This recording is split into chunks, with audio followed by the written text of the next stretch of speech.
Vasudeva Sutam Devam Kansachanuramardanam Devaki Paramanandam Krishnam Vande Jagatguru. So we are discussing the Karma Yoga philosophy as given in Bhagavad Gita. The third chapter of Bhagavad Gita deals with this Karma Yoga. As we earlier discussed some points, that this is one thing which no one is free from. Whoever is a living being, because your bodily necessities to survive and also to fulfill your own desires. We perform action, and that action is either colored with our desire, our motivation. That could be good or bad. There is no action which doesn't have a result. In scriptural terminology, it is called fruits of action. Fruits means the result of your action. There is no karma which doesn't have a result. There is no karma which doesn't have a cause. There is a cause for which you do action, and your action has a result. So your action becomes the cause for the result. Your desire becomes the cause for your action. If you want to be free from action, you have to be free from desires. If you do not want to suffer the consequences of your action, you should stop doing action. For that, you have to stop doing desires. So this is in general is how our action works and is measured and it makes difference in our life. Sri Krishna says to Arjuna, I am doing action. Krishna also did action. Rama also did action. Ramakrishna also did action. Whoever takes this body, whoever is born, must perform action. Nobody is free from that. But then is there any difference between actions performed by them and performed by us? Our desire prompts us to do action. What is that which prompts them to do action? Very interesting. Two words you can remember, which is common in your mother tongue, whichever mother tongue is yours.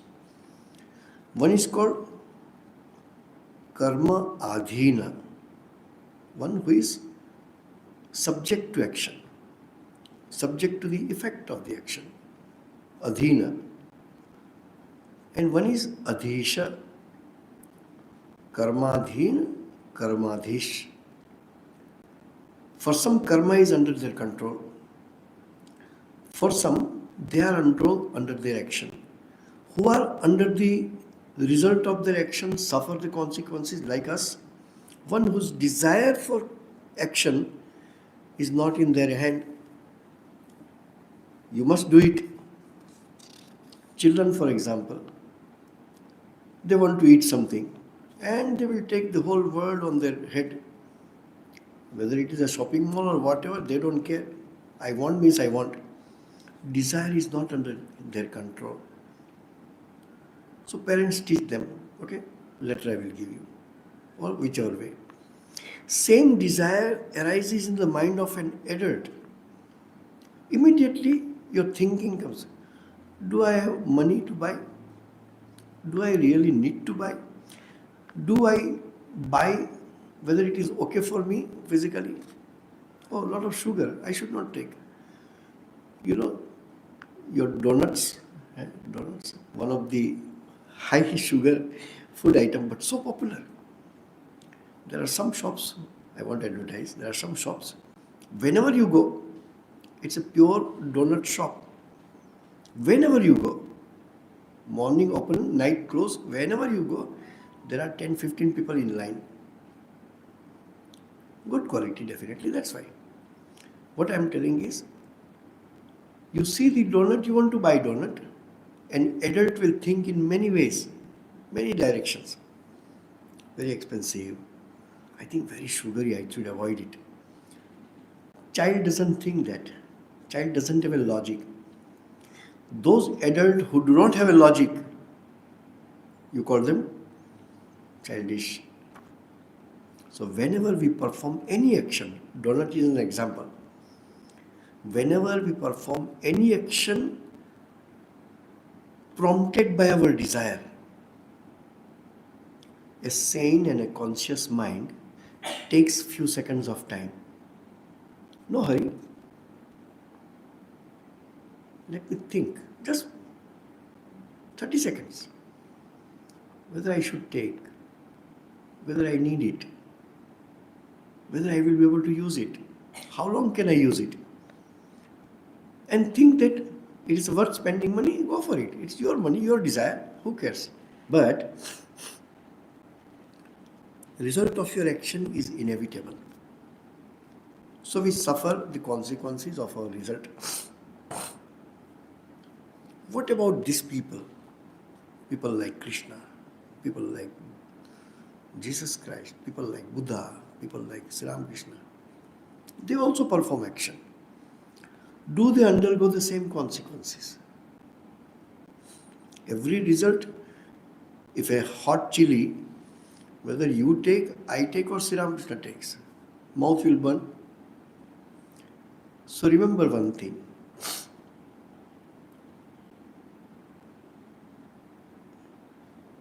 Some result which comes from, though it is effect of your desire, you perform action, but suffering comes from the vastu. Suffering comes from the object. We call it vastu tantrika. There are some, vastu is not involved, you are involved. That's called vyakti tantrik. Means a person is responsible for those results. Your attachment to certain thing has not come to you. Some things are there you do not want but you have to. Some things are there you want but you cannot get. So the desire creates pain. That is because of your inside desire. But here, you did an action. You eat something, you drink something. Because the quality of that object is to create burning sensation in your mouth. And you suffer. Though that also is a result of your action, result of your desire. So how these people are free from their karma?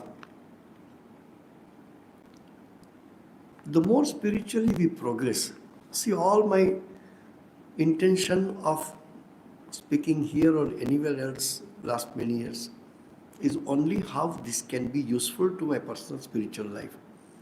Neither I want to be a scholar, I do not know if you want to be.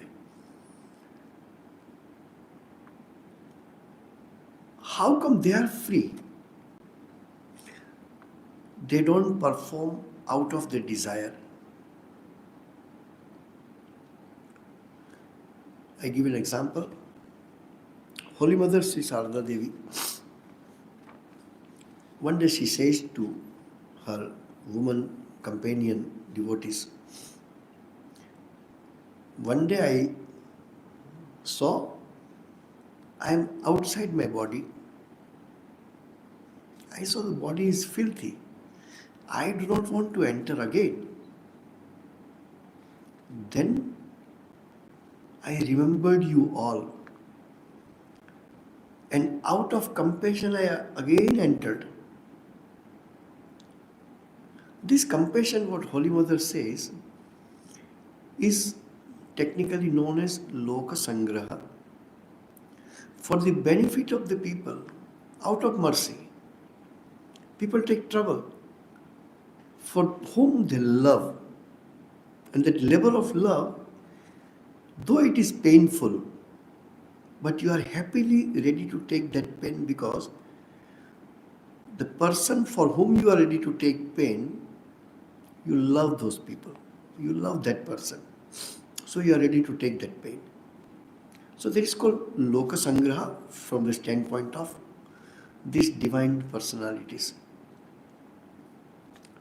Krishna says to Arjuna, Name parthasti kartavyam trishu lokeshu kinchana.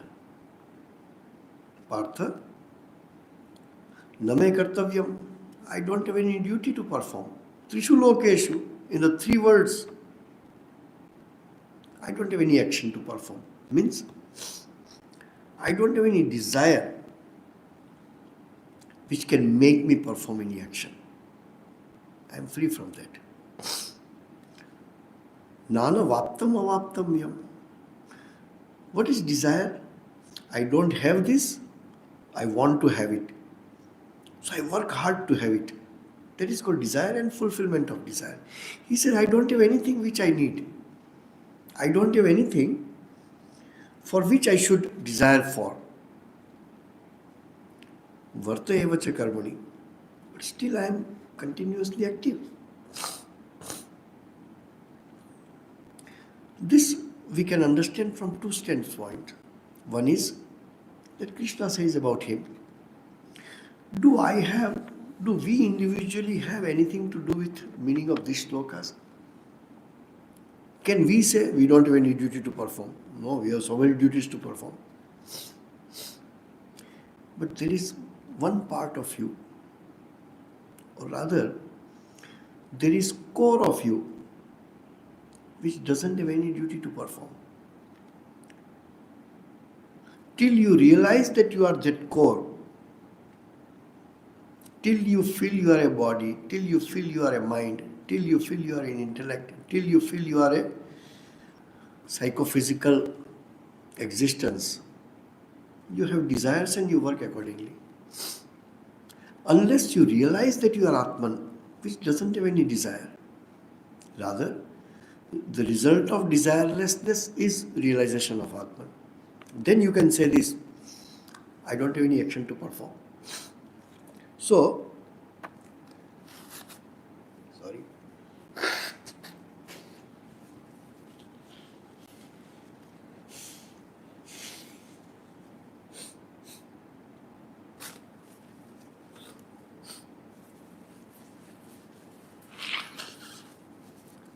So then only we can say that we don't have any action to perform. Otherwise, whenever we are identified with our body, we have action to perform. We cannot be free from that. But having said that,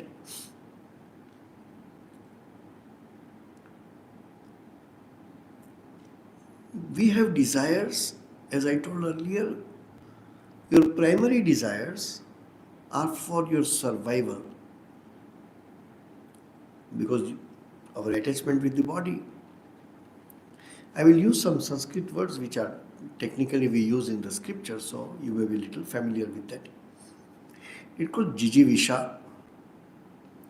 Jijivisha means desire to live. Who doesn't want to continue living? No one wants to die. What is this jijivisha? What is this desire to live? It's not that we only human beings have so many desires to fulfill, so I don't want to die. No. Take one seed, just throw it on the soil. As soon as it gets little water, little touch with the soil, it germinates. It doesn't want to die. So Vivekananda gives this example. Think of a small worm, ant. You try. Even if that ant, so insignificant, you don't need even 1 second to kill that. Just press and it will die. Before death, it will try to survive and bite you. You want to be free from this. Whoever is living being, from human to even the plants. You keep a plant practically dried up. Somehow one root touches the ground. And that's enough for it to survive. It doesn't want to die. This is called desire to live. It is common in every living being. We cannot be free from that unless you realize that you are beyond this body and mind. Then only the question of these limitations will go. These great people have this difference between us and them. The difference between the great people and you is in degree, not in kind. Difference between we individuals and they individuals, they are too big. We can't become like that. Could be. But the difference between me and him is in degree, not in kind. A small ripple in the ocean and a huge tidal wave of tsunami, the difference is in degree, not in kind, because both are made of water. In the same way, whether we are any kind of ordinary human being, committing mistakes and blunders 10 times a day, full of desire, accepted. And they are completely free from desires, divine, always mind is in God. Still, the difference between us and them is in degree, not in kind. Because the inside divinity is the same. The divinity that doesn't change. And that is the hope for us. That whatever state of mind we have, we are not hopeless. Remember when Nachiketa came in front of Yama in Kathopanishad? He says one sentence, Bahunamemi prathamo, Bahunamemi madhyamaha. In many things I am excelling. Many things are there which you people know I am completely ignorant about. It could be. In many things you are good. In many things you are so-so. But I am not a third class. I am not a hopeless. I cannot become hopeless because the same divinity is within me. And that is the great hope. Whenever people are little down mentally, in one way or other, we tell this. And you also can tell yourself and others. There is no time in our life, there is no situation in our life when we are hopeless. No. Little connection, that's what Krishna says in other place. Swalpamapi dharmasya trayate mahato bhayat. Even little good you have done, you will not die. You will not get extinct. Why? Because the divinity is within you. But the actions which help us to become what we are. So here Krishna says, I don't have any duty to perform. But still I am active. I am active because of this. That's why when you do good, first and foremost, we should not do any bad things which gets negative result to us or somebody else. That is taken for granted. Then you do good things. After doing good things, this stage comes. Good things you are doing not for any other benefit. Good things you do because it is good to do good. Without asking from any result. Then only it's called Nishkama Karma. Karma which doesn't have desires. Maybe initially you have a big desire, then you have a small desire. Then only slowly you become free from desire. Sri Krishna says, I keep on continue doing work. Look at Krishna's life. The day he was born, started killing asuras. Shakatasura is the first, even Krishna did not even start walking. Shakatasura came. Shakatasura means in form of a, how to say, carriage. horse carriage or bullock cart.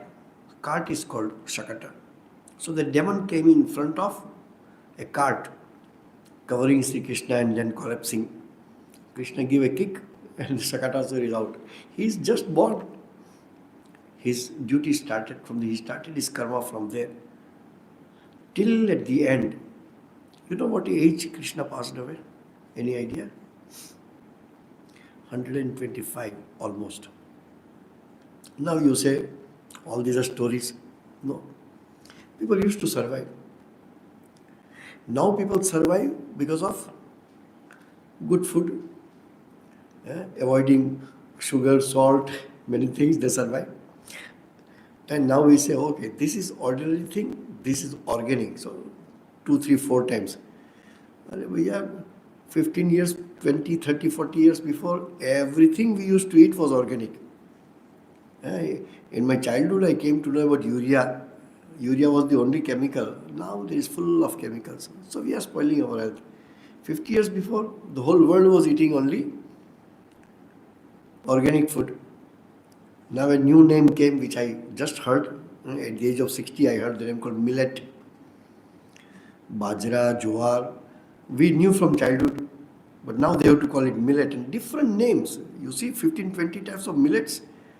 First time I am reading those names. Different, typical name. Or marketing. Go to the village side of India or China or any country. People eat only millets. Go to Karnataka, only ragi. Go to Gujarat, Maharashtra, only bajra. Go to Punjab, only jaw. But same bajra with a 10 times price, they put a very technical millet name and we buy. Problem is not there. Problem, what we are discussing is, people used to survive because air and food were much purer. So they used to live longer. Maybe some other practices were there which kept them more for a long time. Physically, people used to be much stronger than what we are today. Think of everybody as strong as all your, not because of medicines, but in realistic. Think of everybody is physically very strong. That used to be. Because the life was very hardship. Now we all have a back pain, neck pain and all that. Why? Our parents don't have. Why? What do you call it? Shelf. Shelf, which is not in the reach of children. So you have to completely strain yourself. You stand on your toes and take that container. All this practice gone. So no stretching in life. No hard work in life. So body becomes like that. Anyway. So, people used to physically strong. You want an evidence? Go to the old museums. I can tell about Indian museums. I have seen some of them. If you happen to go to Rajasthan, go to the museum of Udaipur and Jaipur, etc. The armor which Rana Pratap used to wear, 3 of us, 4 of us joined together cannot carry. His sword used to be about 65 to 70 kilo. I am forgetting the name of that king.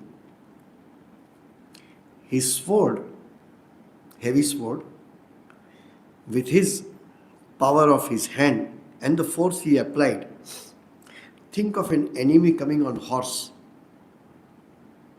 This looks like a imagination, but it is true. His one blow of that sword cuts into two, not only the enemy soldier, along with the horse, just split it into two. What force it would be, and it comes by not machinery, just by hand. We are talking about the strength of the body. There is a different mindset. Until you achieve, you do not know that. There are incidents recorded in the history where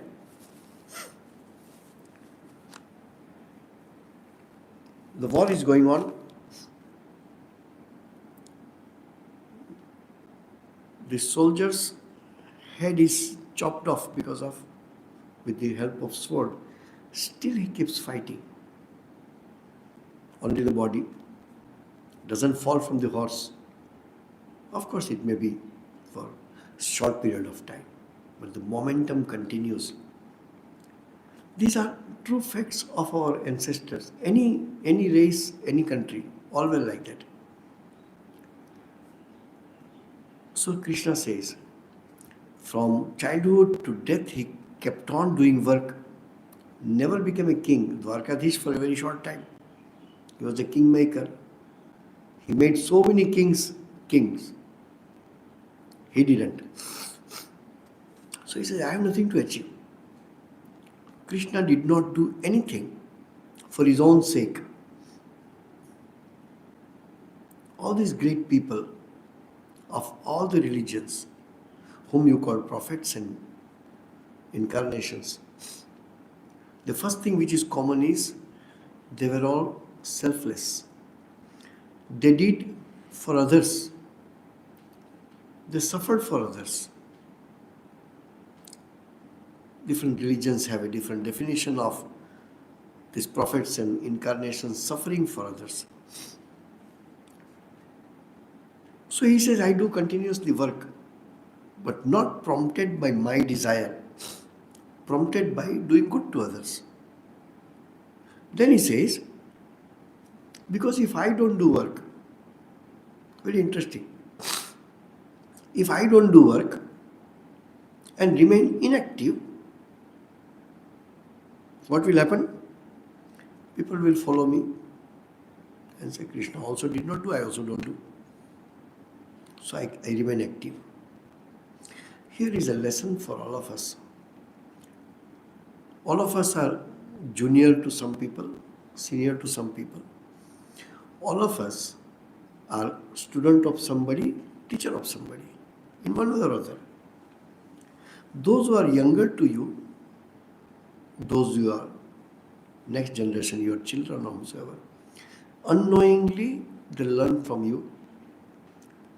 That's why many times when some people come and tell about their family issues and problems, I tell one thing to them.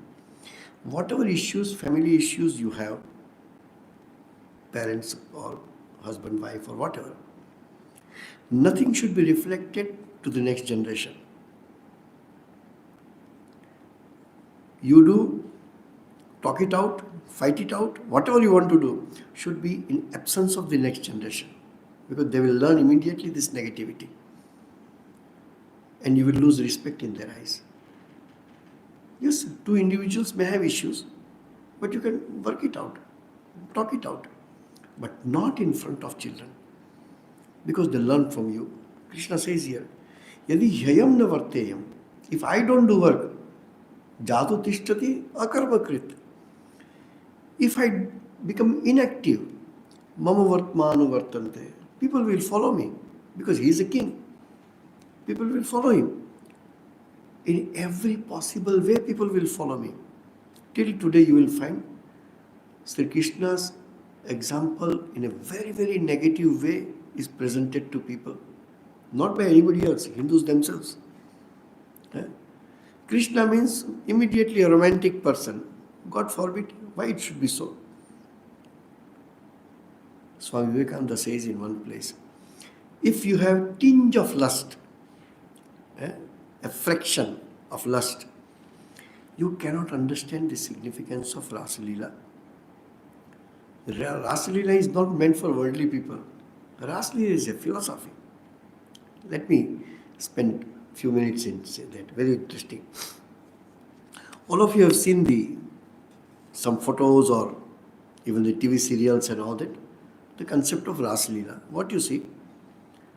In a round circular manner, Sri Krishna is dancing with the gopis. But what you see is, with every gopi there is one Krishna. So this is the second stage, actually speaking. So individual gopis, individual devotees, individual bhaktas, They love God. The object of love, God, is the same. Devotees are many. So that is called dualistic worship. We all worship God. But all our intensity of devotion, our aspect of devotion is little different. Could be. But we all love the same personality. When it goes to a level where the devotee starts feeling presence of God, very beautiful, there is a book in Christian religion. One is called Practice in the Presence of God. This is one book which is recommended to all of us. We also have read it. You also can try to read it. Brother Lawrence, called Practice in the Presence of God. I will try to get that book also. We'll put for sale. So every devotee feels that I am with Krishna. First, we are so many, Krishna is one in the center. Then every gopi starts feeling that Krishna is with me. That's why that picture you will find every gopi has one Krishna. And the third stage comes when every gopi feels that I am Krishna. It is not me. I love Krishna is one thing. I am Krishna.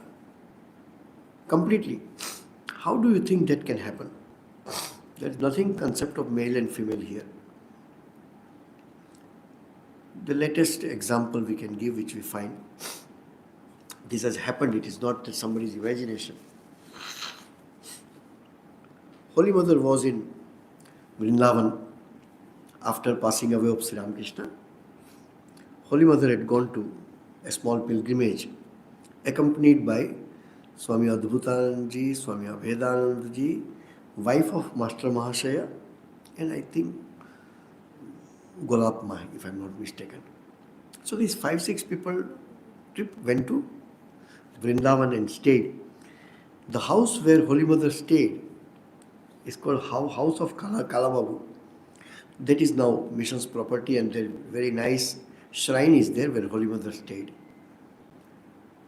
Abhedanandaji and Adbhutanandaji writes in their memoirs and says, there was something very strange we found in Holy Mother. Holy Mother's behavior became just like Sri Ramakrishna. Even the way Sri Ramakrishna used to eat, especially the betel leaf pan, which generally in North India people take after lunch. After taking the pan, the last portion to break and throw, exactly same like Sri Ramakrishna. So much engrossed in the thoughts of the Ishta Devata. So much so, they start feeling that I am Ramakrishna. So Gopi started feeling I am Krishna. Then there is no gopis, only Krishna exists. Like in our case, what will happen? We all individuals, we try to realize truth in your own way. What is the ultimate realization? Is this I am Atman. Then the philosopher, there are not so many Atmans. Jivatmans are many. Atman is only one. Small bubbles you take, children throw the bubbles, there is a small, like that they blow the air and the bubbles will come. All the bubbles are different. You can see 10, 1500 bubbles. All the bubbles are different. Air which is inside the bubbles are different. But when the bubble break, do you think that space and air outside bubble and inside are different? Are always used to be the same. It was never divided.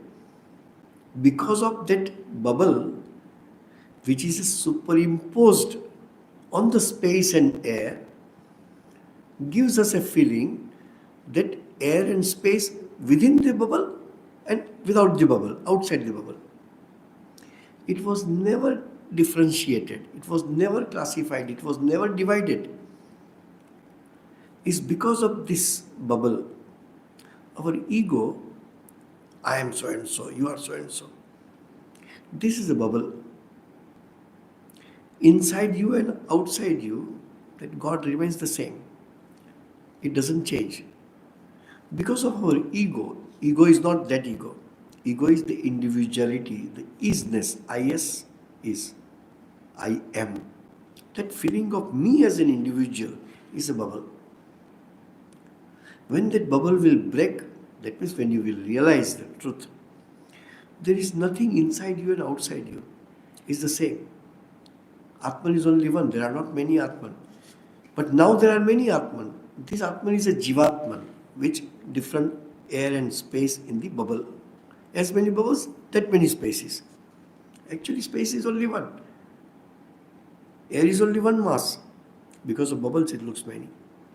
So Krishna says, I continuously do work, though I have nothing to achieve. You know, those who practice spirituality intensely, I have seen some monks. We had a Swamiji here. Most of you would not have seen him. Swami Jayadevanandaji was here. He developed tongue cancer, so couldn't speak well. I remember he loved me so much, so he wrote me a letter somewhere I have kept. Good that you are not with me. People say, when I speak English, they say you are speaking French. That means they can't understand what I speak. So, because of tongue cancer. So he went back to India. Other Swamiji came. So they told Swamiji, you have to take chemo and all that. To be in a retired Swami's place is there. He said, okay. As soon as chemo over, he came back. So he went to the authority and told, within my mouth there is cancer. Neither my brain has a cancer, nor my hands has a cancer, nor my legs have a cancer. Give me some work. I want to do work. Whatever work you want to give me.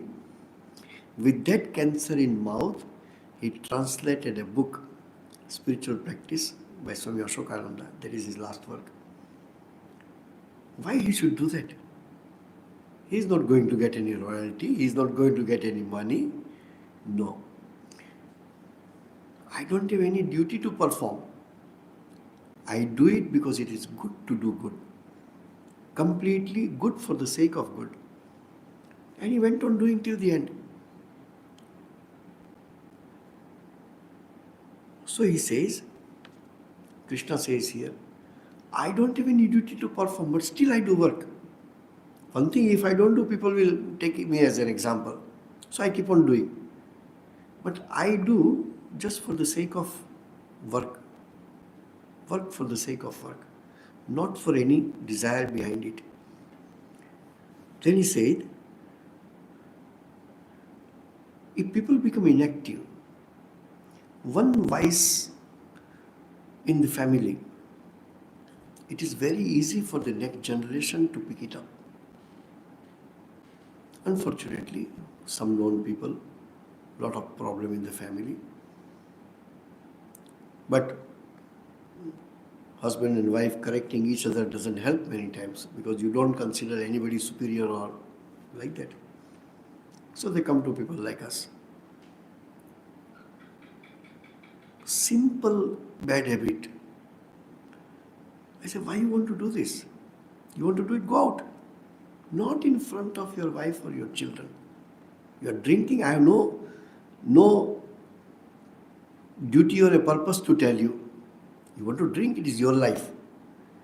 At least don't do it in front of your child who is coming to kindergarten every day. What kind of irresponsible father you are, I told. What your wife is telling is the same. She is not telling whether you should drink or not. Better if you don't drink, that's a different thing. But what example you are setting in front of your child? So I also told him. Hopefully, I saw other day they are okay.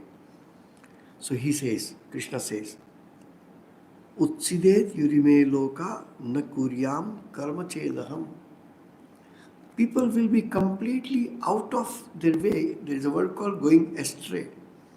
People will go out of their proper path of living because they will follow me. What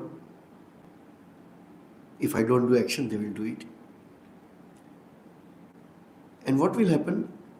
They spoil the society and they will consider me responsible for that.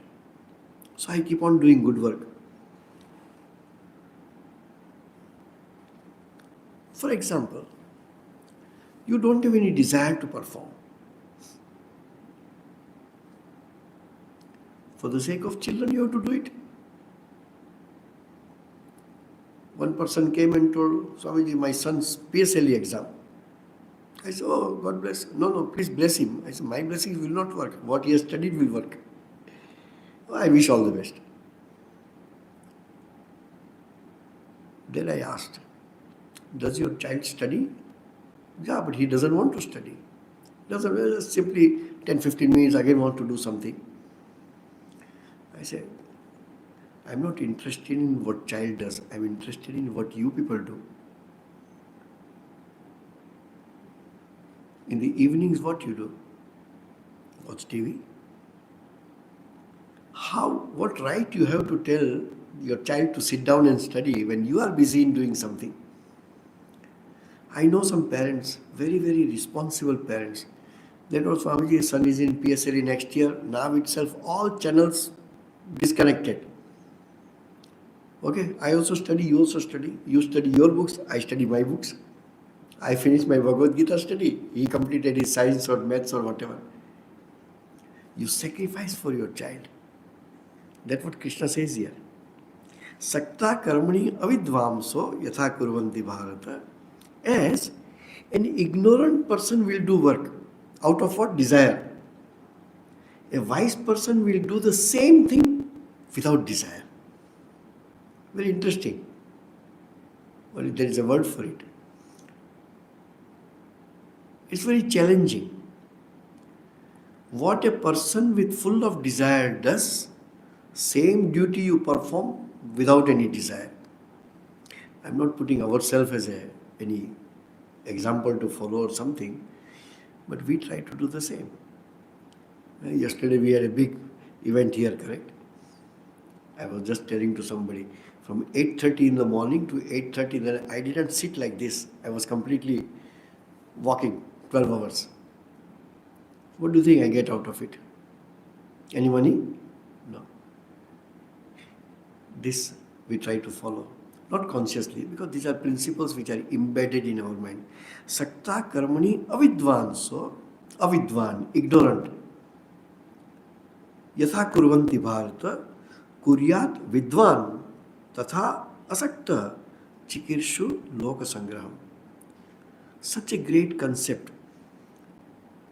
O Partha, O Arjuna, as the unenlightened people act with attachment to work, so should the enlightened person act without attachment, being desirous of the prevention of people from going astray. Many times in the celebration time, 2 o'clock in the afternoon, Swamiji, have you taken lunch? No, let everybody take, then we will take. We take only 2 o'clock or 2:30 like that. I'm not doing any favor to anybody. No. You people take prasad at 12:30. I finish my prasad at 12 o'clock and go in my room and sleep. That doesn't befit my position.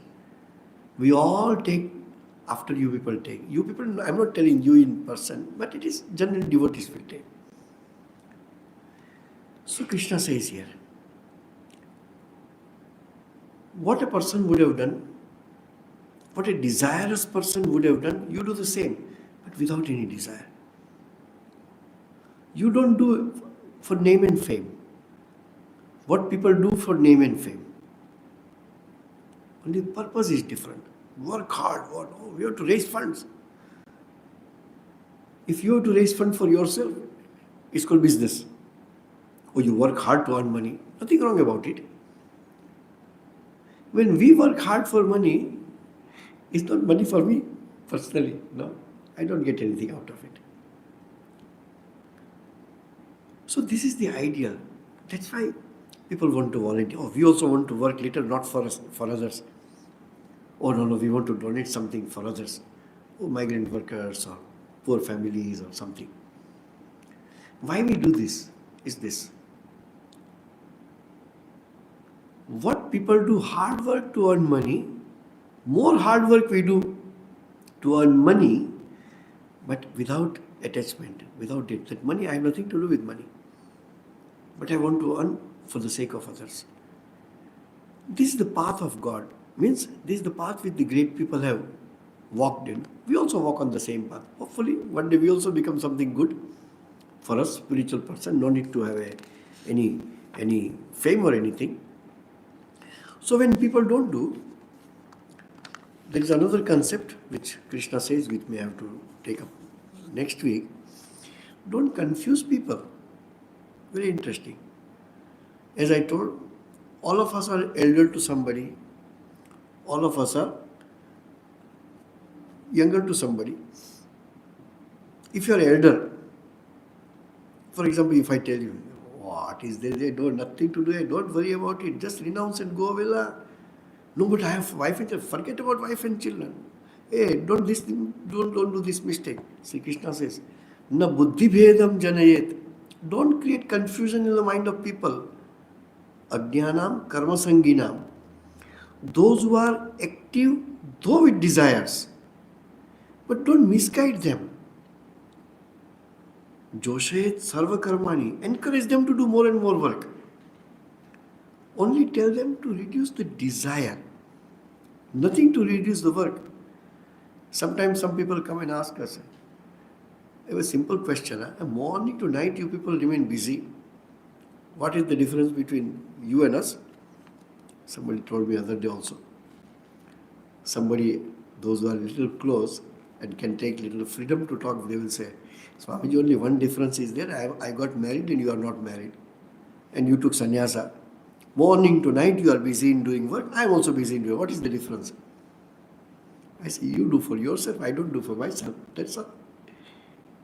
If I am transferred, what I will take? Oh, I take my phone. If you take away, I don't mind. I will get another phone somewhere. It's not question of that. Nothing attachment. We are caretakers. Oh, this big property. We are not the owners of that. Even 24 years I am staying here. Our Japanese Swamiji is for 27 years almost. Do you think it belongs to you? No, it doesn't belong to us. It doesn't belong to anybody actually speaking. There is a trust. That trust will change. Legal term is there in India, I don't know here. It's called Devotar trust. It's a legal terminology in Indian law. You dedicate it for the name of God. So God is the owner. It could be a small piece of land. It could be a small house. It could be millions of dollars. Padmanabhan temple in south, the gold and money which is lying in the temple's shell inside, maybe a few countries can run out of that in future. Belongs to whom? Belongs to God. Which God? God. It's called Devotar trust. Belongs to nobody. That's how kings used to do it.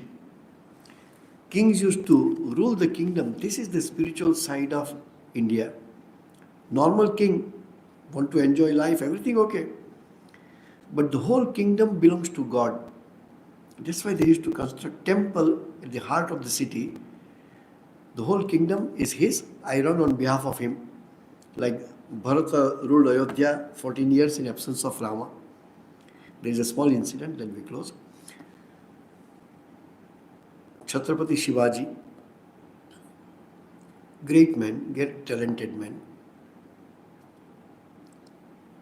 He wanted to give Guru Dakshina to Samarth Ramdas.